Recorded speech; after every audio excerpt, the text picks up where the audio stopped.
For it. Great. I'm going to start sharing right now. Go into presentation mode. So thank you all for joining me. As Janice said, I wanted to give a presentation on researching World War I veterans because November 11th, Veterans Day, what we call Veterans Day, started out as Armistice Day. It was a celebration of the end of World War I. And as Janice mentioned, a lot of the genealogy sites will give free access to military records around Veterans Day, and I wanted everyone to be prepared. And the other thing is I'm just so excited by all the material I found that flesh out the experience of my relatives who served during World War I. I've learned so much, and I wanted to share that knowledge because there's a lot out there that I think a lot of people aren't aware of. So we have a small group, but I think if you have a very specific question related to a slide, I think it's okay to ask your question. Otherwise, let's hold them towards the end.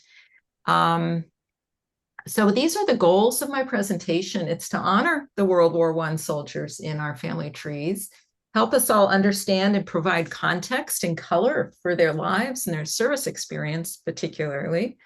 And like I said, prepare for the free access that may happen and make use of so much more free information about the different service branches and units that's out there. And it's not, a lot of people get stuck just using genealogy websites, but there's so much more out there. And my handout's very detailed. And I'll be providing links in the handout to all the sources I talk about. So we're going to cover a high-level overview of the American experience during World War I. We'll go through, review the basics about determining if a relative did serve. And then the advanced part is once you know someone served, how do you fill in the details about their service? My focus will be on the Army because all my experience with my relatives is the Army. But you can apply this to the Navy, I suppose. At the time, the Air Service was part of the Army, and I did have someone who served in an Aerosquadron, though he wasn't a flyer. And then I'll talk a little bit about some after effects of the impact of the war after the armistice that affected our relatives. These are some of the things I will not cover. I think it's important to mention that. Someone had a question before we started about British war service. My area of knowledge is really focused on America, specifically the United States. So I can't speak to how to find records in other countries or for American soldiers who served with other countries. And I can't talk about other branches of the service. My experience is really limited to the Army. I also won't be talking about women in the service. There were women who helped. And I think it's an important story, but it's not one that I've researched yet. And I'm not going to cover civilian experience to the war. I'll touch a little bit about it as far as how men could avoid the draft. There were certain occupations where they could avoid the draft. I'll mention that. But I'm not going to go into civilian experience during the war. So I'm going to get into right now just an introduction to how we got into the war and what was it like at the beginning. From 1914 to 1916, neutrality was the focus, and there was a lot of pressure put on Germany to not sink civilian and neutral ships. The U.S. protested. At the beginning, Germany was sinking ships, civilian ships, and neutral ships, and the United States got very upset, and so they stopped. They stopped doing that. And then things gradually changed. Even though the US was staying strongly neutral, the German sabotaged a munitions depot in New York Harbor. And this was huge. This was almost like it was the largest non-nuclear explosion in history. So if you had any relatives living in New York City in 1916, they experienced this. It was called the Black Tom munitions explosion. It was in New York Harbor. It was huge. And there were deaths and windows were blown out, shaking across the harbor into the city. So that was all done by the Germans. But running for re-election, Woodrow Wilson still ran with the slogan, "He kept us out of the war." So no indication that we're going to get involved in the war, even though there was German activity. And then things changed at the beginning of 1917. Well, the election was over. Woodrow Wilson got reelected.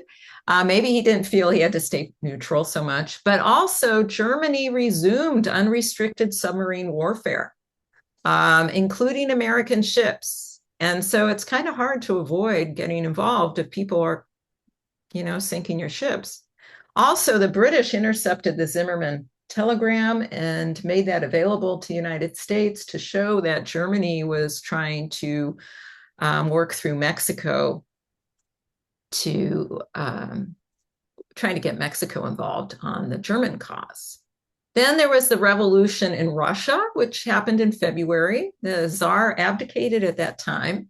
And for Wilson, who didn't like the Russian Tsar, felt better about joining the Allies without the Tsar.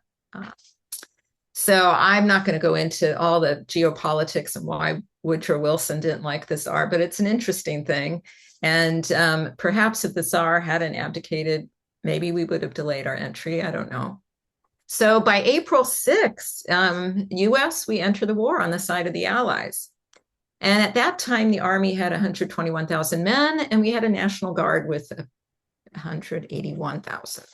So at first, we wanted to do it with volunteers, and the government tried to get a lot of volunteers, but in the first 6 weeks, they only got 73,000 volunteers. So they needed conscription. And I put on this slide, and this will be in your handout, all the dates for conscription. The important thing is to think about your relatives, your male relatives, in the United States, whether they were citizens or non-citizens, if they fell within the ages, if they turned 18 anywhere during this time, or they were 45 by 1918, 45 or under, they would have been affected by this and they would have had to register. And many of you who are experienced genealogists, you've probably found registration cards for a lot of your relatives through Ancestry.com or the other websites. So what did it mean? Just because you registered didn't mean you served. Certain people were exempt. There were conscientious objector exemptions for certain religious groups. There was also the work or fight order. So eligible men, you either had to register for the draft or you had to find essential work. And the essential work were shipyards, steel mills, agriculture, that sort of thing, anything that went to the war effort. And that was interesting to me because I have a relative who was a cigar maker. And then all of a sudden, by the end of 1917, he's working in a shipyard in Seattle. He left cigar making, and I think that was his way to avoid the draft. So, or maybe he just could, it was easier to get that kind of job at that time and he could make more money. But so you might see that in your family trees, occupations change. Maybe people got involved in military, war effort work and did not have to serve overseas. Unfortunately, the South used this work or fight order to force African Americans to perform menial labor at submarket wages. Draft evasion, they called them slackers during that time, but fewer than 350,000 men dodged the draft. And when you look at how many men were drafted, it's pretty amazing. By the end of the war, 2 million men had volunteered, and there were 2.8 million who had been drafted. So only 350,000 out of 4.8, almost 5 million men decided not to serve. The poorest were most often conscripted. So a lot of us had immigrant ancestors and relatives at that time who might have been very poor and drafted. And African Americans were drafted at a higher rate than they should have been. And about 40% of US soldiers were immigrants or children of immigrants. And I've got a slide in just a minute to talk about how the US Army worked with immigrants. And then some states were over or underrepresented due to errors in population counts. And a point of trivia, this famous poster, I Want You, this Uncle Sam poster, this was created for World War I. So it first came into being in 1917. Army organization, it sounds kind of boring, but it's important if you had people who served and you want to trace their work, what they did during the service.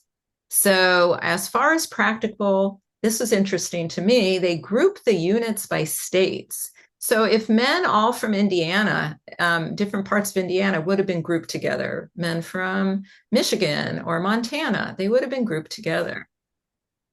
Do you want to let that person in? So the National Army had these infantry divisions. Also, it was segregated by color. So now, what about the immigrants? There were a lot of immigrants. 40% were of immigrant origin. And so they did have some problems. There was some prejudice among the non-immigrant and the immigrants. There were language issues. There were some misunderstandings, prejudices, and so on. So the Army adapted quickly, and the military attempted to socialize and Americanize the immigrants, but not by forcing them to conform to an Anglo-American culture. They were actually very sensitive to ethnic values and traditions, and they provided units where men speaking the same language could serve together. They provided officers who were multilingual. They provided resources for traditional celebrations and religious services. They provided ethnic food. They provided English classes in American history and civics, and they also a lot of sports. And they even provided newspapers in various languages, which I think is really interesting. So if you had immigrant ancestors who were drafted or who volunteered, their experience, they may have had newspapers in their language and so on. I haven't gone deep into this to find out if there were Yiddish newspapers, but I know the Army did try to make it work for everyone. By the time they were sent overseas, the immigrant soldiers, had developed better ties and unity, and that was what was important to go out into the field. Okay, so do you know if they served? You know if they registered, but you don't know automatically just because they registered if they served. So some of it may be family lore. Perhaps you have photographs, medals, or other souvenirs. You have family stories. The other way you'll find out is if you do a search on Fold3 or Ancestry or Family Search, you'll find their names in muster rolls, rosters, morning reports, passenger lists for men sent overseas or brought back. And I'm going to show you examples of all these. You can search for state level records, honor rolls, questionnaires, veterans censuses. I'll go through this. There were also World War I Jewish servicemen questionnaires. This actually did not work for any of my people. It might work for you. And there's veterans benefits materials that are available on the genealogy website. So if you did a general search on different names, you might get hints or search results that indicate they served. You can also, if you do newspaper searches, you may find them in the newspapers. Especially if they were in the smaller towns listed men who joined up. And also, even in the big towns, they had lists of wounded soldiers and casualties, if that impacted your family. So I'm going to start going through some of the records you may find just using the genealogy websites. If you had someone in these states in the first bullet, these are from the southern states, then you may be able to find a record of men ordered to report. And the nice thing about this, if you're lucky to have people from these states, is you'll find out what their job was before they entered, and some general information about when and where they had to report. So that's always interesting. The key for all this is we want to get down to, did they serve? And then what units were they in? Because once you know the units they were in, you can do a lot more research. Okay, now Family Search Fold3 have things called rosters, morning reports, and muster rolls. And a few terms that are important to know when you look at these is attached. That means if you see attached in any of these documents, that means that's when they join the unit. So the rosters, the morning reports, and muster rolls are regular record keeping of the soldiers in a unit. Some of these were daily reports, some of these were monthly reports or quarterly reports. And if there were changes in the rosters or who was there, they would be attached. That's when they joined. They might be detached temporarily or permanently. That means they were moved to a different unit. And special orders, you'll see SO and the numbers. And that will indicate there was a special order that came down from the government that said they had to reorganize people, and that's why people were moved around. So here's a few examples. Here's a roster, and it just lists everyone by rank or position. And you see in the second column towards the bottom, there's attached. These were people who were attached to the unit during the time period for this roster. So if you get a page of search results for a roster and you find your person on this list, like under the privates or the, cooks or wherever, you can scroll backwards to find the date. There's a cover page that gives the date and it gives more details on the unit. But then this is helpful. And then this is an example of a morning report. You could see it's a day-by-day record of changes that happened within the unit. You'll find out, did someone get a leave of absence? Someone had to go to the hospital. Someone was rejected for whatever reason. You'll find people who went AWOL. So all this will be in the morning report, and you might find someone there. Now, I find the search indexing sometimes isn't very good, and names will be missed. So if you know they were in a unit, you can go and to the catalog, find the morning reports for that unit, and you can just scroll through these and browse them, looking for names if you want to. Then there's the muster roll, and you find these on FamilySearch.org. At first, I found them very annoying because I was searching on Family Search for something else, and there were just lists and lists of one person, month after month after month. And then I realized this is really helpful for your World War I relatives. It gives you a lot of detail. So here you could see at the first page, it tells you the unit. This is the 803rd Aero Repair Squadron. It's the Air Service. That was part of the Army. It gives you the date. So this was who was on their muster for this unit by the 30th of April, 1918. So that's why you find month after month after month of these. And it tells you all the changes on the muster roll. And my relative is down in the bottom here, but it tells that when he enlisted, it tells he was absent, and it says why. He was transferred to another unit. And then you see DS, which means detached service. So he was detached and sent to another unit temporarily to do some work. And that was really important later on because I learned why he was detached. Sometimes the records don't tell you why, but when you start looking into it and see what units he was detached to, you can find out what they were doing when they were detached. So that's an example of some records you can find. And here's another one. These passenger lists are on, I think, Ancestry and Fold 3 and Family Search. And these are the passenger lists for those who actually went overseas. No one was flying overseas at this time in World War I. They were all going by boat. And so you'll get the list of the unit. This is Company G. It gives you down to the 111th Infantry. It tells you what brigade, and it tells you what division. And I'm going to tell you why this is all important later, but you get all these details. It tells you they left on May 5th, 1918 on the Olympic. So you'll find that a lot of passenger ships were taken over by the Army and repurposed as troop transport. They left from New York City. And so it gives information, and it gives who the next of kin was. Who was the person who would need to be notified? So that's really helpful too. And they tell you on the return the same thing. Now, not every person could I find both the going and the coming, but sometimes you can find both. Sometimes you only find one direction in the records. Okay, state and county records. I don't know if you're familiar with honor rolls.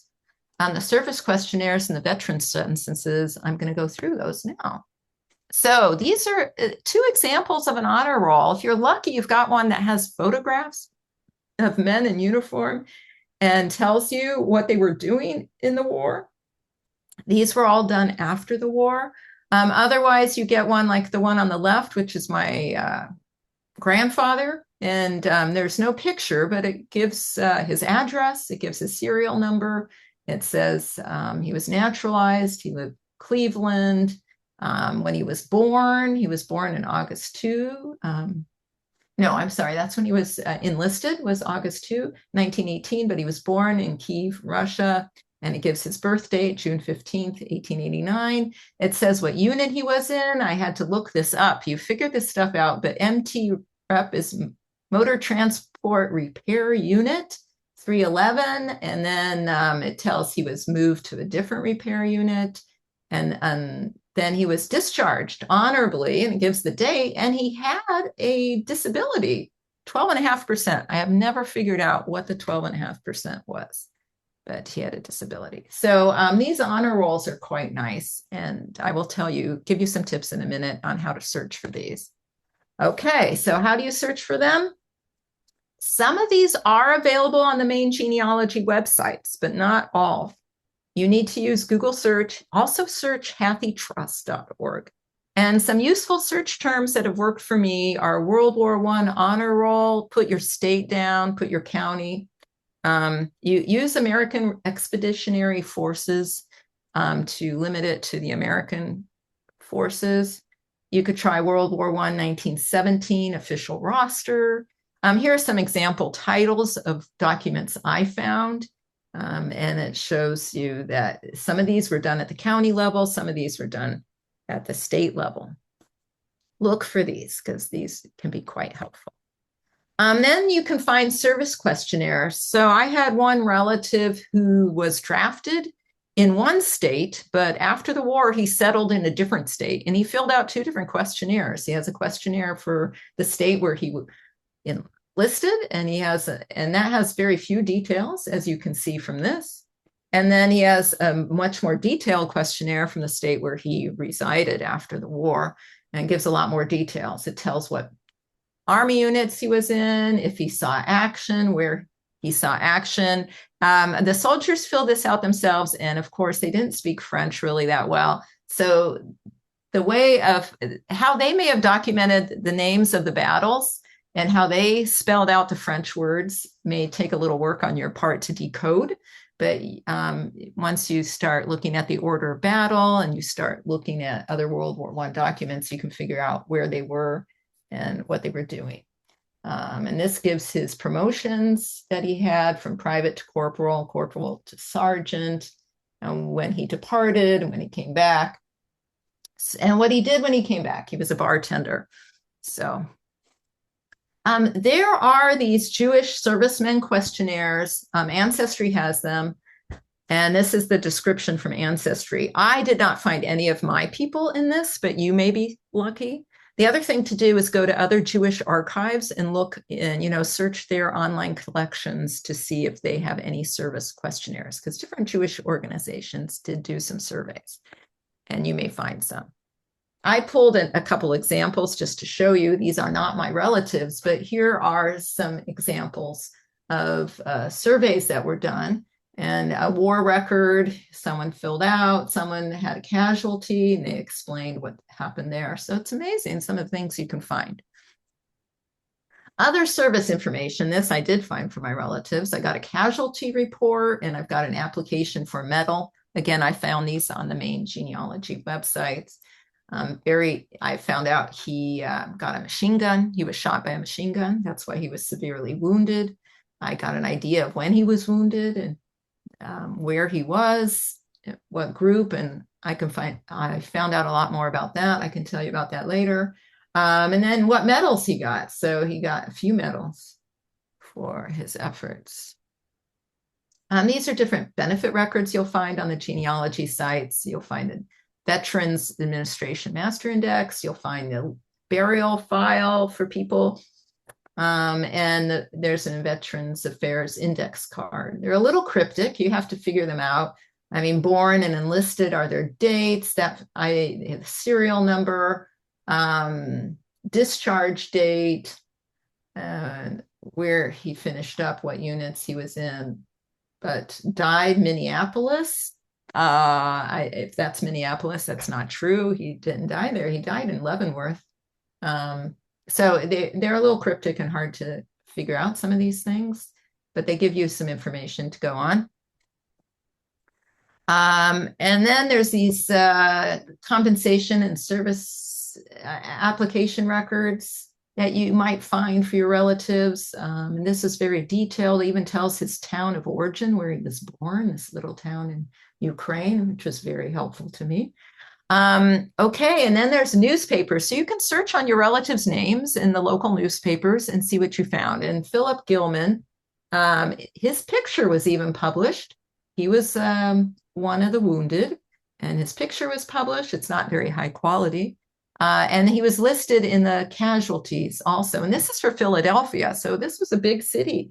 And he was featured, which was a surprise for me. There was even an article that it's a very garbled article. I haven't found the source of this. I found this article in his personnel file that was indexed by Ancestry and scanned. But they say his original name was Philip Gilzinski. That's not right, but it's a good story. They say his father was Boris, but I learned that Boris was a generic name for Russian men. And so they just said Boris.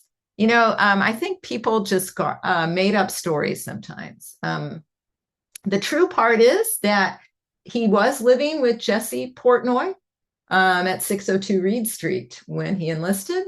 They say he didn't have money to go back to Russia. I'm not sure he really wanted to go back to Russia, but and that he did write a letter to his sister. And again, this war was it was the first time Americans served overseas. So it was a big deal. A lot of men's letters became news. And I'll show you in a minute that in the local small town newspapers, a lot of the men's letters were published.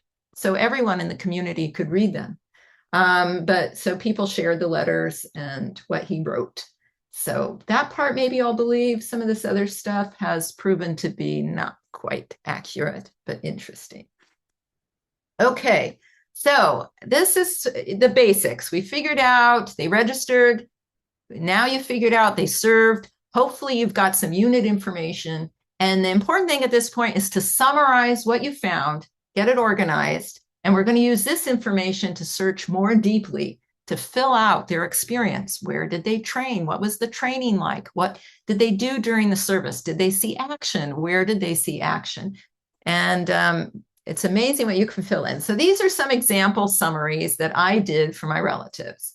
I've got their names, their serial numbers, when they were enlisted, where they were assigned, if they had promotions, when they departed for Europe, where they served, and when they returned. And so you can see, like my grandfather, Harry Fingold, did not go overseas. Samuel Gurin, Nathan Gurin, they did. I had less at this point about Nathan than I did for the other men, but you know, you might gather quite a bit of information. I learned Philip had a machine gun wound to his head. So you get all these details, get it organized, and this information then you will use for the next level of searching. So the next thing is the order of battle. And if anyone's familiar with the order of battle, let's have a conversation about that afterwards, because I'm curious how you've used it. But for me, it was a new concept. And what I learned, it's the hierarchical organization, it's the command structure of how all the personnel, all the units in the Army were organized. And every branch of the service has an order of battle. This is not just limited to World War I, this is World War II. You can once you know this concept of order of battle, you can use it for other wars, for other veterans in your family. But this was very helpful to me to flesh out the experience, because it's amazing the amount of details you can get. So if you know someone served and you know what unit they were in, this order of battle will help you understand the structure of their larger unit, the battalion, the regiment, the brigade, the division, and the army. And why is that important? Well, one, if you know those things, then if you're interested and the person was sent overseas, you can figure out where was that army sent to, because there were multiple armies, the first division, you can look up the individual brigades, the army corps, the battalions, you can figure out the units and where they were allocated during the war. And then see, like maybe your person, like me, I have a field artillery guy. So he was assigned to one of the infantry units. And that gives me an idea of what groups he served with. You'll find out where they were deployed and when they were demobilized. So where do you find it? It's free and available on the internet. You do not have to have a subscription to anything to find it. It's at Google Books. It's at this military website I've got a link to. It's at familysearch.org. It's easy to find. It's all in PDF. And so there are 3 volumes. The first volume is an organization and overview. The second volume is the divisions. And I'm going to walk through just one of those for you, just to show you what it's like. And then the third volume is the directory of troops. So I think this is where I'm going to go over key terms, and then I'm going to show you one example. So the American Expeditionary Forces, those were the military units sent overseas. So they consisted of American troops. They weren't just on the Western Front. They're also in some other countries, Great Britain. I've got them listed here. That's why they were called the forces, the Expeditionary Forces. Attached were assignments within the AEF. So if a unit, when you look at the order of battle, was attached, they were within the American Expeditionary Forces. If they were detached, they had an assignment to a non-American command. And you'll see that in my example that some of these groups were assigned to the French Army and had the French Army directed them, and they may have been assigned to other places, other groups. Okay, so I'm going to give you an example here. I'm going to stop sharing this, and I'm going to start sharing a PDF just to give you an example of what this is all about. Okay. Here we go. All right. So this is, like I said, a PDF. This is volume 2, and I'm going to page 1 just to show you an example. So this is the 1st Division. So you'll know by the assignment of your relative, if you got all the units, you'll know what division they were in, or you'll be able to figure it out in the order of battle hierarchy. So I just picked the 1st Division. The first page gives you all the commanders, the leadership. Maybe that's interesting or not. Yeah, so you can look at that. And then it gives you the composition. Who was in the first, what do we call this? The 1st Division, regular army. That's what ARA is, the 1st Division of the regular army. And this will tell you it was composed of, we've got a 1st Infantry Brigade, and you can see that was made up of the 16th Infantry, the 18th Infantry, and the 2nd Machine Gun Battalion. And then they also had a 2nd Infantry Brigade, a similar makeup, and they had an artillery brigade. They had some divisional troops. This was machine guns, engineers, field signal headquarters. They had trains. This is these are like the quartermaster units. These are the supplies, the engineering and sanitary stuff, field hospitals. Okay, now I've talked about attached. So these were attached to the American Expeditionary Forces. You could see the 5th Regiment U.S. Marine Corps, and then it gives you some dates. They went to France, and they were in this training area from these dates.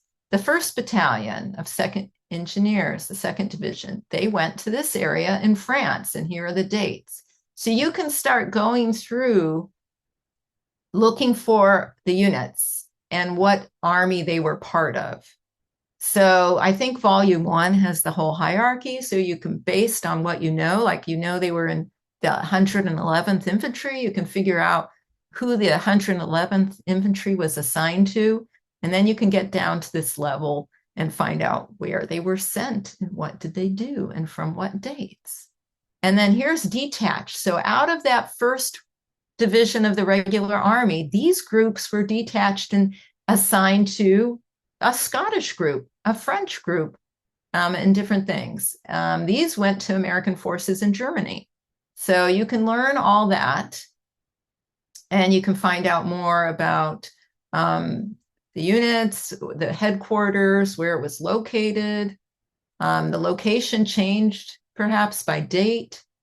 And then they have this record of events for this whole division. And you can read this and it will tell you date by date what was happening within the bigger division.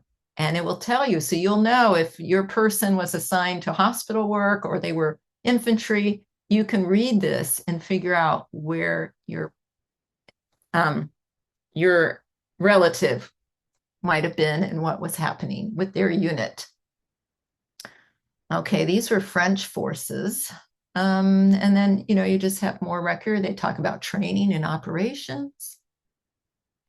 And you'll just go through this and they just go on and on for each division. This is the first division and it just goes on and on. So I just wanted to introduce you to that. It's a free resource and it can be very interesting to piece together your relatives' wartime experience. Let me go back into presentation mode now. Okay, so that was the example of border battle.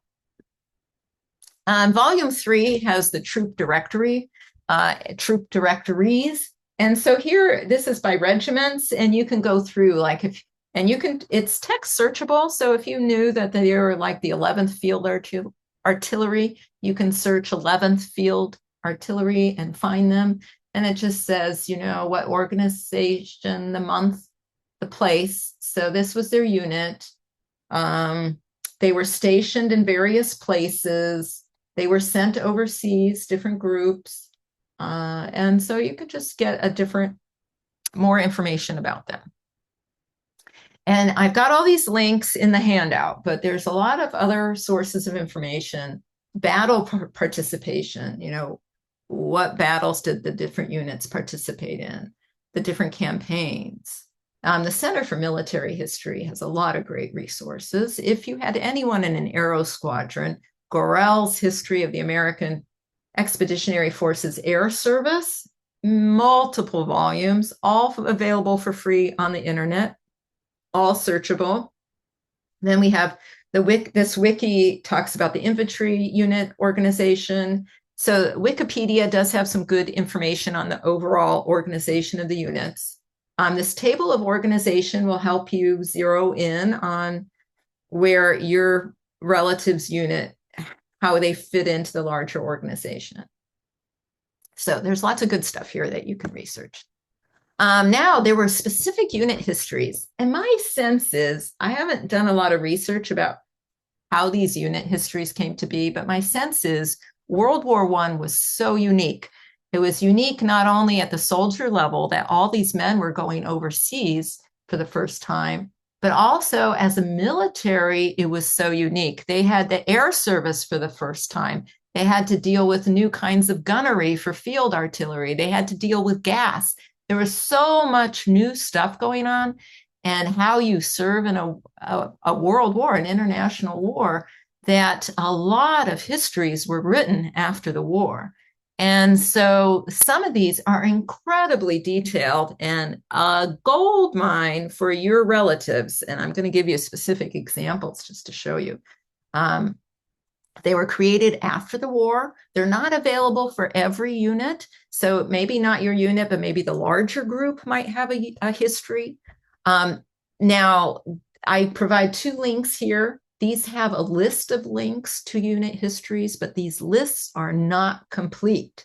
So you need to search. You can try these lists. Maybe you'll get lucky and find your relative's unit in these histories. But if not, don't give up. Search on Google. Search. I did all kinds of searches. Here are some examples. 329th Infantry, AEF, 1917 to 1919. You have to limit it by the years, and by AEF helps, because remember, a lot of these units existed before and after World War I. These are not just World War I units. So to get just the information for World War I, you need to zero in on the dates or use AEF. Otherwise, you may end up finding a lot of World War II information that doesn't apply to. You can try spelling out the numbers too. I got different search results if I spell out like 28th Division instead of the numbers 28. So get creative on how you search. Again, if you got anyone in an Aerosquadron, and they did not have to be a flyer to be in an Aerosquadron, records are really good. They include troop movements. They include stories of life in camp and in the field. They include photos too, and first-person accounts. So I found for one relative in Pennsylvania, it was Pennsylvania in the World War, an illustrated history of the 28th Division. So if I had not spelled out 28th Division, I'm not sure I would have found this. And then I love All the Way with the Boys of the 329th. And I'm going to show you some examples from that. So here's an example of the rich amount of detail you can find.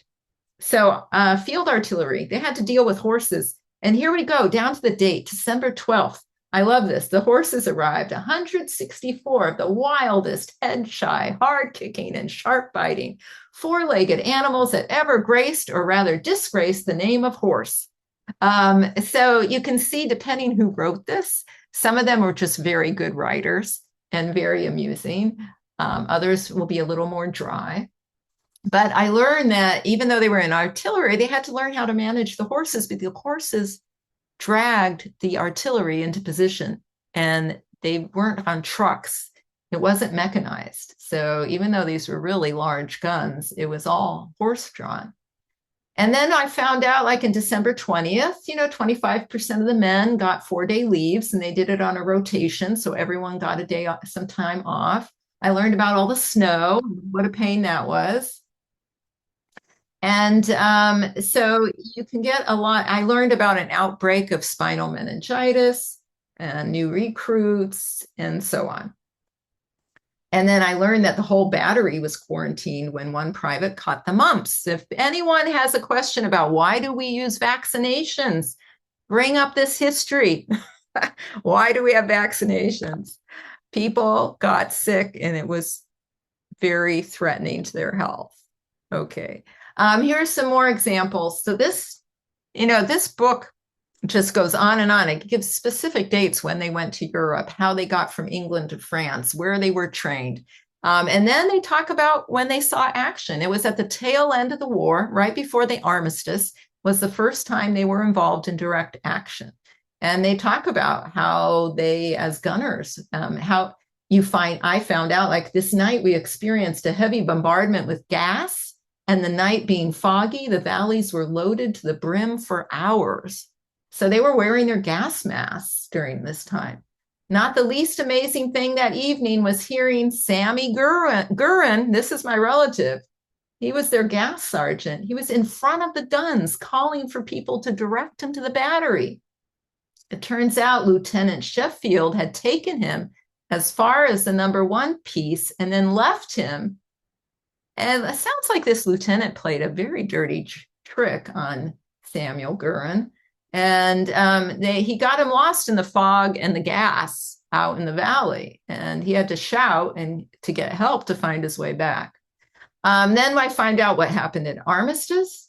And here we have their description of what happened for them.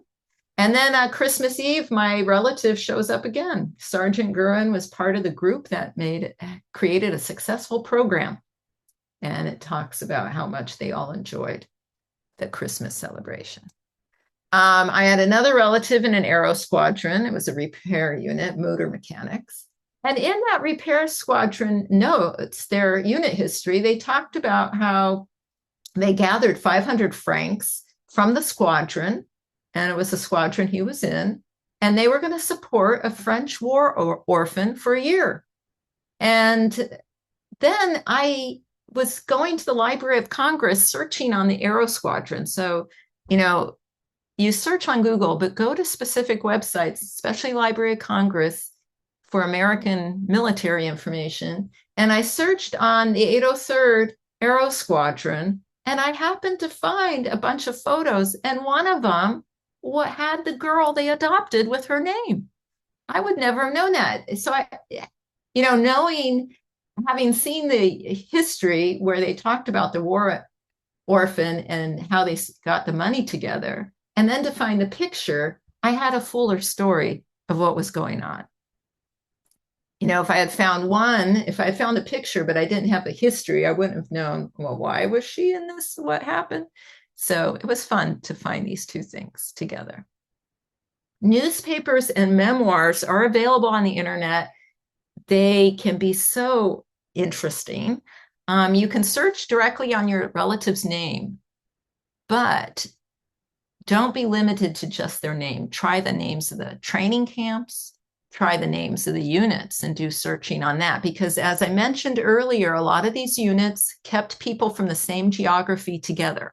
So people from Michigan together, people from Montana together. So if you find one person from Montana and he's written a memoir, chances are it could relate to your relative too, if your relative, for example, was from Montana. So these are just examples. I know you can't read them, but like I said, I had a relative in Montana, and I'm not going to go through all the research steps, but I figured out, I knew when he was drafted, when he went. I knew he had to go from Montana to Washington State. And I did some different searches on the camp in Washington where he had to enlist. And I found different men who went through there like a week before him or a week after him. And they all ended up at the same training camp in Georgia. And different ones wrote letters home or talked about their experience, and they were published in the newspaper. So I was able to piece together a lot of information about his experience, what it would have been like for him to go from Montana to Georgia via Washington and San Antonio, Texas, thanks to what I found in the papers. Photos and images, you can find a lot of stuff that fill things in. If you know the battles, if you know the units, you can figure out the uniforms. You might be interested in their insignia. You might find out what weapons they used. I had someone in the field artillery. I was curious what kind of artillery was that. I learned a lot. I had someone who was a motor mechanic and drove convoys of trucks. What was that like? And here, so get creative, Google. HathiTrust is really helpful. Google, of course, Library of Congress, Internet Archives. So this is what I found. Where did they train? I know one of my relatives was at Camp Hancock, and this is what it looked like in 1918. From the Aerosquadron book, I've got this picture where my relative is there, and that's his unit. I know where two different people were stationed in France for training. One was at this artillery camp. One was at this place in Tours in the Loire Valley area. So that's interesting. One I said was in the field artillery. I learned that the American artillery wasn't up to snuff. And so as soon as the men got to France, they used French guns and they had to be trained. So they trained with the French. And these were the guns they used. And it shows how the horses came into play and why they had to deal with horses and what a challenge that probably was. So, and then I've even got a picture of some men in action. I had, as I mentioned, I had a relative who did truck convoy duty during the Chateau Thierry battle. And here are some pictures I found of truck convoys during that period. Give me an idea of what it would be like. And I could share this with my relatives. What was it like at the front? Some of this I found from unit histories. Some of it I found by just searching on the battle and finding pictures of the towns they were in. And so maybe these were, field artillerymen watering their horses. And this is a bridge that was reconstructed. They all had to cross to get to the battle they were going to. I read that they had to delouse before they went home and before they left France. And so I found some pictures of what the delousing process would have been like. And you can find pictures of the ships they sailed on and what it was like to be on those ships. You can also request final pay vouchers from the National Archives. You have to fill out a form. It's pretty easy. I think there might be a small fee. I can't remember. But you don't get a lot. But if you're a completionist like I am, I don't want to leave any detail untouched. I requested this, and you can see an example. Here's Sam Gurin, and it tells his final pay. It gives when they were discharged, where they were discharged, and the travel pay, and so on. But that's all you get. It's not a lot of information. Okay. So if you had an immigrant ancestor and they had not been naturalized when they entered the service, they did get an honorable discharge if they got an honorable discharge, they were naturalized before they left the service. It may have happened just a few days before they were discharged, but they were on the list for being honorably discharged. They would have become naturalized. Very minimal process. You don't get a lot of information. It was done at the state level, not the federal level. I have not found the actual naturalization records in the state of Maryland where my relatives became naturalized. I tried various archives and I could never find them. And the archivist kept sending me to different places. But I found the information in other interesting places. So Harry Fingold, he was stationed at Camp Holybeard in Maryland, and that's where he was naturalized in Baltimore. But I did not know that, except that I found his record in Ohio where he was living. He had it registered there, and it gave me the certificate number, and it told me where and which court. And I did try writing for those records. They couldn't find anything. But anyway, that was good information to have. And then this other relative, Philip, who was in Philadelphia, he became naturalized. I could not find his information anywhere, but when I found his wife's naturalization paperwork, it gave all his details here, gave the date and location of where he was naturalized. So, okay, so the home front, I'm not going to say a lot about the home front, but there were certain things like war bonds. You may find people listed in newspapers as purchasing war bonds. And then I just think it's interesting that a lot of families, if they had a service member, they might have been flying the blue flag. This started in World War I, and the gold flag, if someone became a casualty of war, what I learned is they would cover the blue star with gold thread if that soldier was killed overseas. So that's what flags may have looked like. It just really started being used. It was actually a private family that started the flagging. This man wanted to honor his son and hang up a flag in the window, and he created the flag with the blue, and then it evolved from there and became official.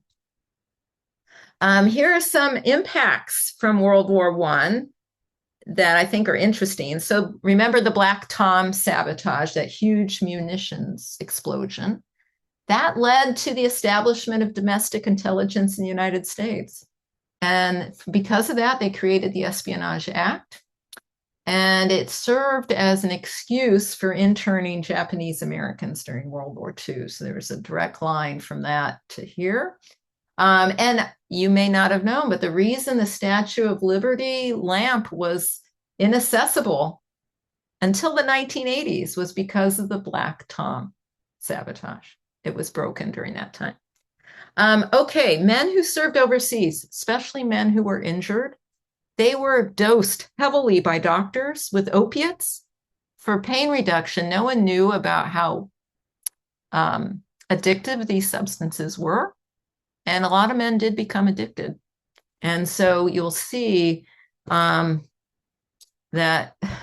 you may find that you had, I found that some of my service members became involved in the opium trade. And so maybe you had some people who either were users or sellers of that. And they think, women's right to vote really came because of World War I. It was like the tipping point for that. Okay, veterans organizations. I think you're probably all familiar with the American Legion, but you may not be familiar with the 40 and 8 Society, the Society of 40 Men and 8 Horses. So I discovered in an obituary for one of my relatives that they were a member of the 40 and 8. And it's still an existing organization. It now is part of the American Legion, I believe. You can look it up, but it became the soldiers. You'll see, I got pictures of this in a minute. American soldiers, once they hit the French soil, they were transported on the French rail system, and they were these narrow gauge boxcars stenciled with 40, that's 40 men, and 8 chevaux, that's 8 horses. That was the capacity for each car. And so the men, there were either 40 men in a car or 8 horses, and they were transported around France in these cars. And it was uncomfortable, but it was such a common experience. And it became one of those things that the men honored with a light-hearted symbol of apparently deeper service. So they named their organization after those cars. And I guess it was originally an arm of the American Legion, and then it became independent. Sorry. Okay. Here we go. This is what they look like, and this is the symbol that would have been on the doors. But I think as Jews, we probably look at these cars a little differently. It was funny in World War I, not so funny in World War II, because these are the exact same cars that were used to transport people to the concentration camps. So that was really interesting to see that these cars were designed for 40 people or 8 horses, and we know they were very differently used later. Okay, so my summary, check all the main sites for sure, but don't be limited to them. Dig deeper, explore the order of battle, go to these websites, get creative on how you search on the soldier's name, on the unit names and numbers, try spelling out the numbers, try using the numbers, and look for photos, look for memoirs, look for unit histories. And then there's some great resources here. There's this free World War I genealogy resource guide, has a ton of links. It's available to everyone. You'll have a link in your handout.